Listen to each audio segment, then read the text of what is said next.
तो निकाय चुनाव का फाइनल काउंटडाउन शुरू हो चुका है।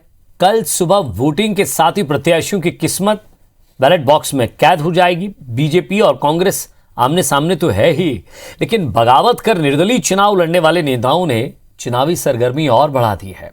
इन सब के बीच कांग्रेस और बीजेपी के प्रत्याशी अपने अपने चुनावी वादे और दावों के साथ एक दूसरे की वादा खिलाफी के मुद्दों को लेकर जनता के बीच गए। दूसरी ओर दिग्गज नेता चुनावी सभाओं में एक दूसरे पर जमकर बरसे, लेकिन अब बारी असली परीक्षा की है।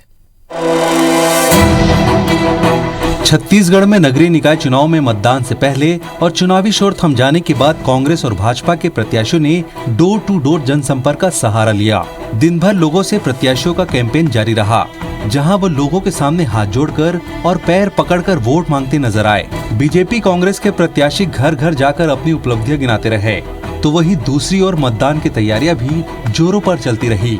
मतदान दलों को सामग्री वितरण के तत्काल बाद मतदान केंद्रों के लिए रवाना कर दिया गया। सभी कर्मचारियों को मतदान और मतगणना से संबंधित पूरी ट्रेनिंग भी दी गई। उधर चुनाव को शांतिपूर्ण ढंग से संपन्न कराने के लिए पुलिस और प्रशासन ने पूरी तैयारियां कर रखी है।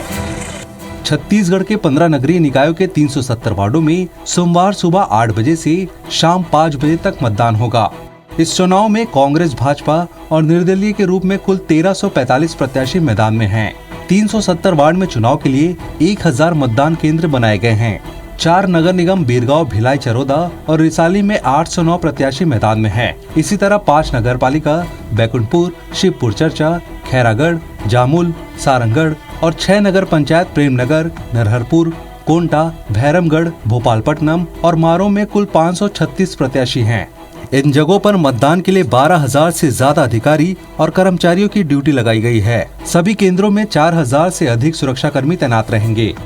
राज्य निर्वाचन आयोग ने मतदान केंद्रों में किसी भी प्रकार की इलेक्ट्रॉनिक डिवाइस ले जाने पर प्रतिबंध लगा दिया है। इसी तरह मतदान के लिए 18 प्रकार की पहचान पत्र का उपयोग मतदाता कर सकेंगे। कोविड पेशेंट भी पीपी किट पहनकर मताधिकार का प्रयोग कर सकेंगे। कोरोना संकट को देखते हुए मतदान केंद्रों में स्वास्थ्य कर्मी भी मौजूद रहेंगे।